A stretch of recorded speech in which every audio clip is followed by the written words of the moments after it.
آمنہ جلدی سے تیار ہو جاؤ، میں تمہیں بازار چھوڑ آتا ہوں۔ اسد نے جلدی سے اسے پکارا۔ اچھا بھائی، ایسا کرنا کہ رستے میں ثنا کے گھر کے سامنے 2 منٹ کے لیے بائک روک لینا۔ ثنا کے گھر کے سامنے؟ اچھا اچھا۔ ایک دم اس کے چہرے پہ مسکراہٹ دوڑ گئی۔ کہنے لگا، آمنہ مجھے اس کا نمبر تو دو، مجھے اچھی لگتی ہے۔ یہ الفاظ کہہ کر اس نے قہقہا لگایا۔ چل بدتمیز، بائک نکال، مجھے تو پہلے ہی دیر ہو رہی ہے۔ رہی بات نمبر کی تو موبائل اس کی امی کا ہے، اگر تمہیں اتنی پسند ہے تو رشتے کی بات کر لیتی ہوں، چلو میری بہترین دوست میری بھابھی بن جائے گی۔ آمنہ نے بھی مسکراتے ہوئے جواب دیا۔ اسد نے جب یہ سنا تو دل ہی دل میں کہا، کوئی بات نہیں، جب موبائل لے گی تو نمبر آ ہی جائے گا۔ اس نے بائک سٹارٹ کی اور کچھ دیر میں ثنا کے گھر پہنچ گئے۔ آمنہ فوراً بائک سے اتری اور اندر چل پڑی۔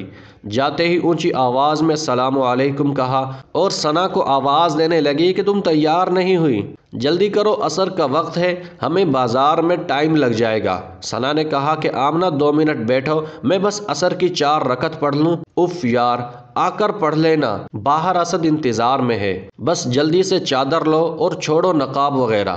ثنا نے کہا، پلیز یار، میں 2 منٹ میں آئی، نماز قضا ہو گئی تو اللہ پاک ناراض ہوں گے، یا میری آج موت آ گئی تو میری کیا تیاری ہوگی۔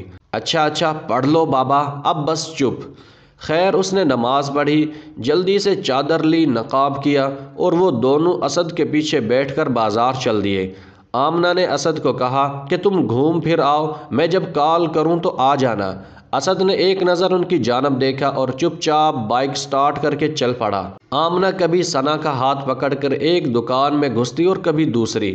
آخر کار اس نے اپنی مطلوبہ چیزیں لے ہی لیں۔ اس نے ثنا سے پوچھا، تم نے کچھ لینا؟ تو کہنے لگی کہ ایک سفید سوٹ لینا ہے جس پہ اچھی کڑھائی ہو سکے۔ آمنہ نے اس کا ہاتھ پکڑا اور آہستہ آہستہ چلتی ایک کپڑے کی دکان کے اندر آ گئی۔ بھیا، مجھے سفید رنگ کا کوئی سوٹ دکھائیں جس پہ کڑھائی ہو سکے۔ ثنا نے دکاندار کو مخاطب کیا اور آمنہ اس کے پاس بیٹھ گئی۔ دکاندار نے وہاں کام کرنے والے ایک لڑکے کو آواز دی۔ تھوڑی دیر میں وہ مختلف اقسام کے سفید کپڑے کے کچھ تھان ان کے سامنے رکھنے لگا۔ وہ کپڑے کی کوالٹی چیک کرنے لگی اور آمنہ سے مشورہ کیا کہ کون سا لینا چاہیے۔ تھان اوپر نیچے کرتے ثنا کی نظر ایک سفید کٹے ہوئے پیس پہ پڑی۔ اس نے جلدی سے وہ پیس ہاتھ میں لیا اور آمنہ کی طرف اشارہ کر کے بولی، یہ دیکھو کیسا ہے، شاندار، شاید پورا سوٹ ہی کٹا ہوا ہے۔ اس سے پہلے کہ وہ اسے اپنی رائے دے پاتی، دکاندار نے جلدی سے وہ کپڑا اس کے ہاتھ سے لے لیا۔ باجی آپ اسے رہنے دیں، کوئی اور دیکھ لے، یہ شاید غلطی سے آ گیا ہے۔ وہ دونوں دکاندار کے اس رویے پر حیران ہوئے۔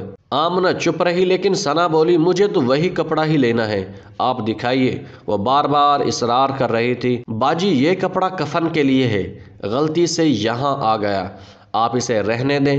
دکاندار کے اس جواب کو سن کر ان دونوں کے چہروں کے رنگ اڑ گئے۔ اگلے ہی لمحے ثنا اپنا پرس اٹھا کے دکان کے باہر نکل گئی۔ آمنہ نے اسے آواز دی، ارے رکو، مجھے تو آنے دو۔ دکاندار بھی آوازیں دینے لگا، باجی بات تو سنیں۔ آمنہ نے آج سے پہلے اسے اتنا پریشان کبھی نہیں دیکھا تھا۔ وہ بڑی تیزی سے چل رہی تھی۔ وہ لگ بھگ بھاگتی ہوئی اس سے جا ملی۔ اس نے اسد کو جلدی سے کال کی، وہ پہلے ہی ان کے انتظار میں مطلوبہ جگہ پہ کھڑا تھا۔ وہ دونوں جلدی سے بائک پہ بیٹھیں۔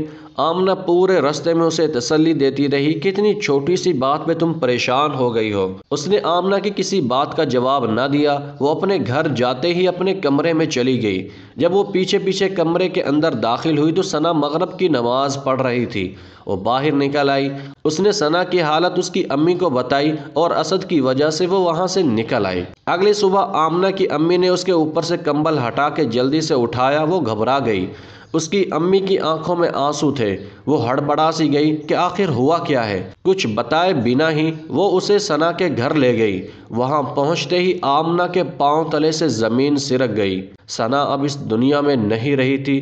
وہ گھٹنوں کے بل اس کی لاش کے پاس بیٹھ گئی۔ دماغ کی نس پھٹنے سے اس کی موت واقع ہوئی۔ حیرانی اور پریشانی کے عالم میں آمنہ کے اندر سے ایک چیخ نکلی اور اس کے بعد وہ اپنے حواس میں نہ رہی۔ جب ہوش آیا تو امی آخری دیدار کے لیے اسے اس کے پاس لے گئیں۔ کل جو سفید کفن دیکھ کر اس سے دور بھاگنے کی کوشش کر رہی تھی، آج وہی سفید کفن اس سے لپٹا پڑا تھا۔ دوستو، انسان اس دنیا میں اتنا مصروف ہوتا ہے کہ اسے پتہ ہی نہیں چلتا اس کے کفن کا کپڑا بکنے کے لیے بازار میں آ گیا ہے۔ آمنہ بے سود اسے جنازے کے لیے لے جاتا دیکھ رہی تھی۔ اس کے جسم میں اتنی سکت نہیں تھی کہ وہ اسے روک پاتی۔ ثنا خود مر گئی، لیکن اس کو یہ بتا گئی کہ نماز قضا ہو گئی تو اللہ پاک ناراض ہوں گے، یا میری آج موت آ گئی تو میری کیا تیاری ہوگی۔ اللہ پاک ہم سب کا حامی و ناصر ہو، آمین۔